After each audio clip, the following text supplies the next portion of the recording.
Hey everyone, it's Luke here from LT Gaming and welcome back to the channel. Today both myself and Tom are bringing you a special list just in time for the upcoming Steam Wargame Fest running from April 28th to May 5th. We've pulled together some of the best RTS focused wargames you can dive into, whether you're after tactical depth, big sweeping battles, or something a little different. Plus stay tuned because we'll be dropping even more wargame content throughout the week, so let's get into it. Close Combat II: A Bridge Too Far. Released back in '97, this one remains a masterclass in grounded, squad-level RTS design. Set during Operation Market Garden, you're tasked with leading small groups of soldiers across the contested towns and fields of the Netherlands, capturing bridges, holding defensive lines, and managing stretched supply routes. What sets Close Combat apart is the focus on morale and psychology.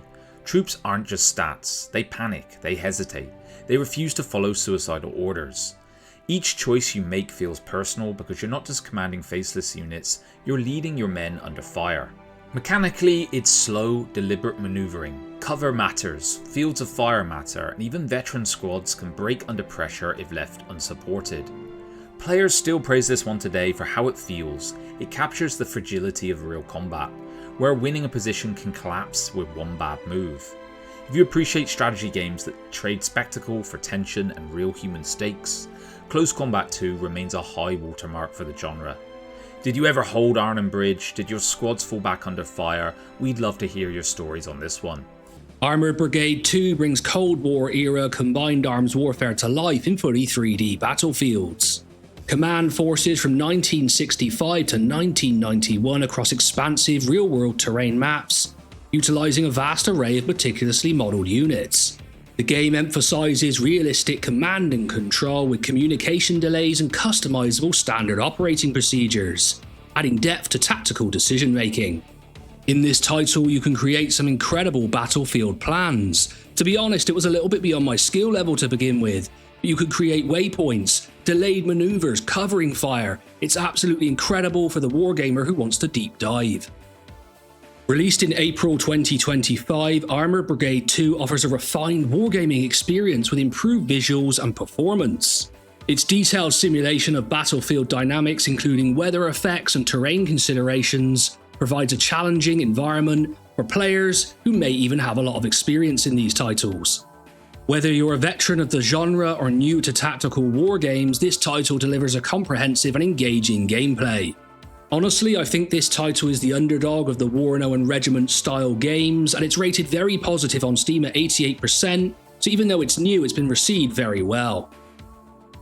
Now onto something a little bit different, World in Conflict. Set in 1989 where the Cold War turns hot on American soil, this RTS is all about fast, cinematic battles with a real emphasis on momentum and aggressive tactics. Mechanically speaking, World in Conflict strips out the traditional base building entirely. Instead, you call in reinforcements and tactical support using a resource pool, keeping the focus squarely on frontline action. The tactical aids, from precision airstrikes to full-blown tactical nukes, create a dynamic where map control and timing become everything.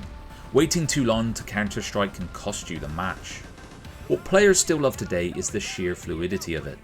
Every unit matters, every flank matters, and the game rewards coordinated assaults and quick reactions rather than just slow build-up.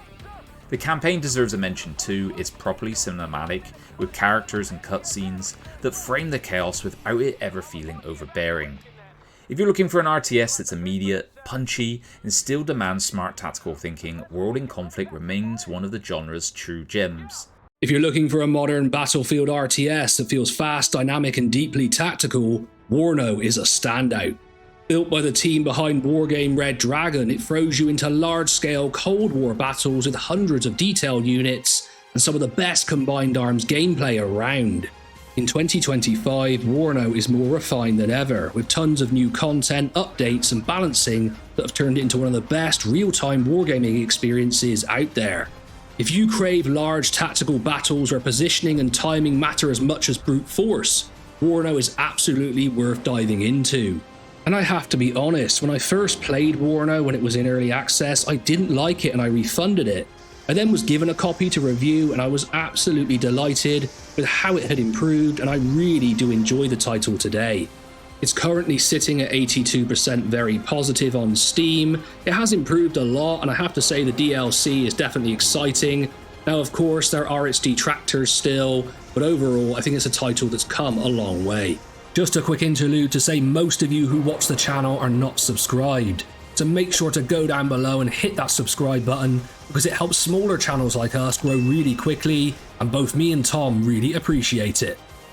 Next up is Regiments. Set in an alternate 1989, this Cold War RTS puts you in command of mechanized formations clashing across the fields of Germany. What really makes Regiments stand out is the way it blends fast tactical action with strategic operational layers. It's not just about winning the next battle, it's about managing supply lines, momentum and troop morale across an entire operation. Mechanically, it's a brilliant balance. It's more detailed and methodical than a traditional action RTS, but nowhere near as overwhelming as a full-blown wargame sim. You're dealing with platoons and companies, and it's not just becoming an endless clickfest.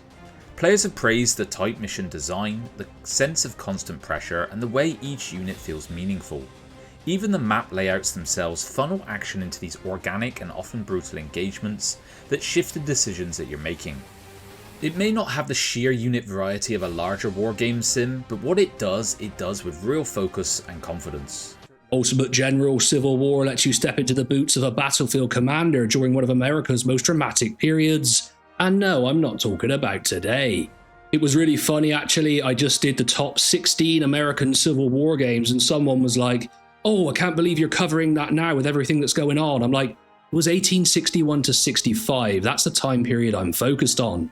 With detailed maps, smart AI and deep army management, it captures the sweeping scale and gritty chaos of the Civil War like few other games.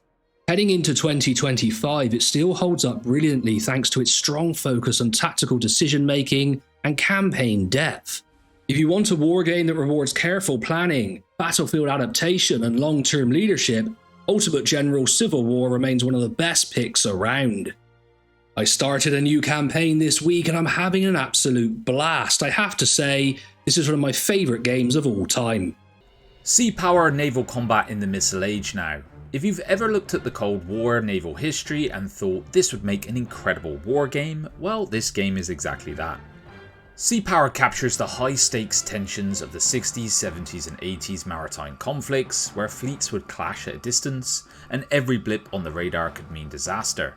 Mechanically, this one is all about situational awareness. You're managing task forces, launching patrols, coordinating missile strikes, and desperately trying to spot the enemy before they spot you. What makes it really special is the attention to authenticity without drowning you in needless complexity.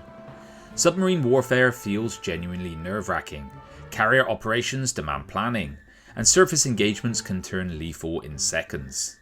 Players have really praised the pacing on this one. Battles aren't non-stop explosions, they build tension over time, rewarding careful scouting and timing over brute force. It's very much a thinking person's wargame.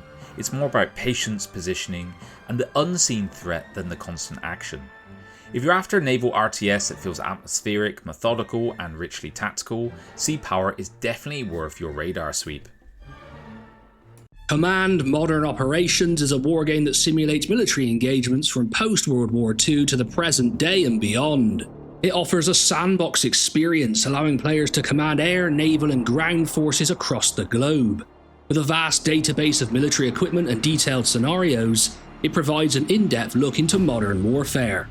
Command Modern Operations continues to be a leading title for those interested in realistic military simulations. The title continues to evolve with new updates, scenarios and community mods keeping it sharp. If you're craving a near unlimited military sandbox where creativity and real-world tactics meet, there's still nothing quite like it, and it's only getting deeper as the years go on. Scenarios like the Falkland Islands keep me playing, and look, I'm only ever going to take the British side in that conflict, but you can even play some what-if areas of history, like if the British hadn't decommissioned their big aircraft carrier, and that allows you to use phantoms in the conflict. Absolutely awesome. This is honestly one of the best military simulations out there, so you should definitely just pick it up. And that's a wrap for today's list. Thanks for hanging out with us. We've got plenty more wargame content coming your way this week, so make sure to like, comment and subscribe, all that YouTube stuff that we greatly appreciate. I've been Luke, Tom's been Tom, and we'll catch you on the next one.